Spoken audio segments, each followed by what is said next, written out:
जहांगीरपुरी दंगे को लेकर अब गृह मंत्री अमित शाह के इस्तीफे की मांग उठ चली है।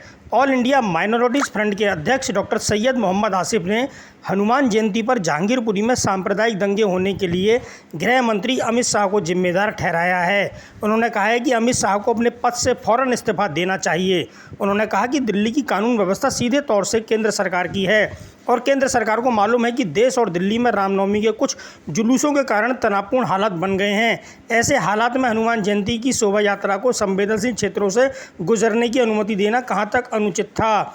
डॉक्टर आसिफ ने कहा है कि जहांगीरपुरी में कुछ ऐसा ही हुआ जहां मस्जिद के पास जुलूस पहुंचने के बाद कहासुनी हुई और स्थिति हिंसा में बदल गई। दिल्ली पुलिस सीधे तौर पर गृह मंत्री अमित शाह के तहत आती है और जहांगीरपुरी के दंगे सीधे सीधे दिल्ली पुलिस की विफलता का परिणाम है। डॉक्टर आसिफ ने आज जारी बयान में कहा कि अभी तक वहां कुल 16 आरोपियों को हिरासत में लिया गया है।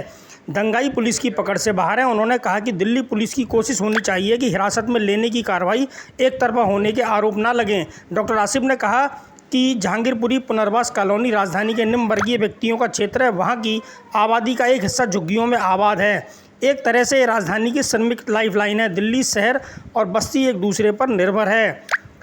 ऑल इंडिया माइनॉरिटीज़ फ्रंट के अध्यक्ष डॉक्टर आसिफ ने कहा कि इस दंगे से जो नुकसान हुआ उसकी भरपाई सरकार फ़ौरन करे, दोषियों की गिरफ्तारी में किसी तरह का पक्षपात ना हो और वहां की स्थिति पर स्थानीय नागरिक परिषद नज़र रखे। डॉक्टर आसिफ ने कहा कि दिल्ली पुलिस की जिम्मेदारी है कि दिल्ली के सभी संवेदनशील क्षेत्रों पर मुस्तैद नज़र रखें, धर्म के नाम पर सामाजिक सौहार्द बिगाड़ने वालों पर कार्रवाई करें, उन्मादी लोगों से सख्ती से निपटें। डॉक्टर आसिफ ने कहा कि दिल्ली अगर सुरक्षित नहीं है तो देश की कानून व्यवस्था का अंदाज़ा सहज लगाया जा सकता है। उन्होंने इस मामले पर प्रधानमंत्री नरेंद्र मोदी से हस्तक्षेप करने का अनुरोध किया है। डॉक्टर आसिफ ने कहा है कि ये सीधे सीधे गृह मंत्रालय और दिल्ली पुलिस की विफलता है।